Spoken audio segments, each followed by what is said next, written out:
My own father sent me to prison for a crime I didn't commit, so my stepbrother could steal my identity and live the life that was supposed to be mine.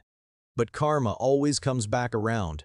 I never thought I'd be telling this story on Reddit, but here I am, 37 years old, finally able to breathe without feeling like there's a weight crushing my chest. My name is Daniel, though for a while, someone else was living under that name while I rotted in a cell. This is the story of how my father destroyed my life, how my stepbrother stole my future, and how the universe eventually made them both pay in ways I could never have imagined. Let me take you back to where it all started, back when I was 22 years old and still believed that family meant something. Back when I trusted my father. I grew up in a small town in Pennsylvania, the kind of place where everyone knows everyone else's business. My mother died when I was 7. Cancer took her fast, and for years it was just me and my dad. He was a mechanic, owned his own shop, and he raised me to value hard work and honesty, or at least, that's what I thought he valued. Looking back now, I realize I never really knew him at all. When I was 15, my father remarried. Her name was Caroline, and she came with a son, Marcus, who was 2 years younger than me.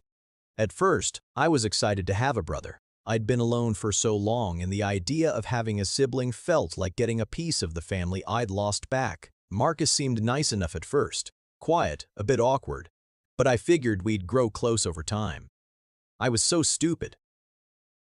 From the very beginning, Caroline had a way of getting into my father's head. She was sweet to his face, always playing the devoted wife.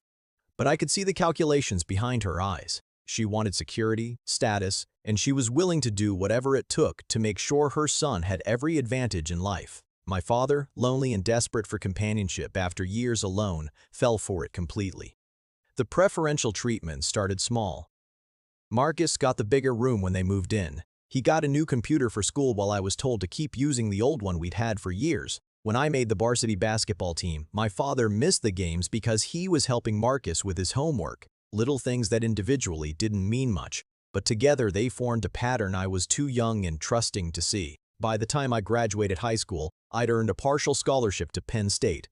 I was so proud. I'd worked my ass off for those grades, while also working part-time at my dad's shop. I thought he'd be proud too. Instead, when I told him about the scholarship, he just nodded and said that was nice, then went back to talking with Caroline about Marcus's college applications. Marcus, who had mediocre grades and no scholarship prospects whatsoever. I should have seen it coming. I really should have. The summer after my high school graduation, I was working full-time at the shop, saving money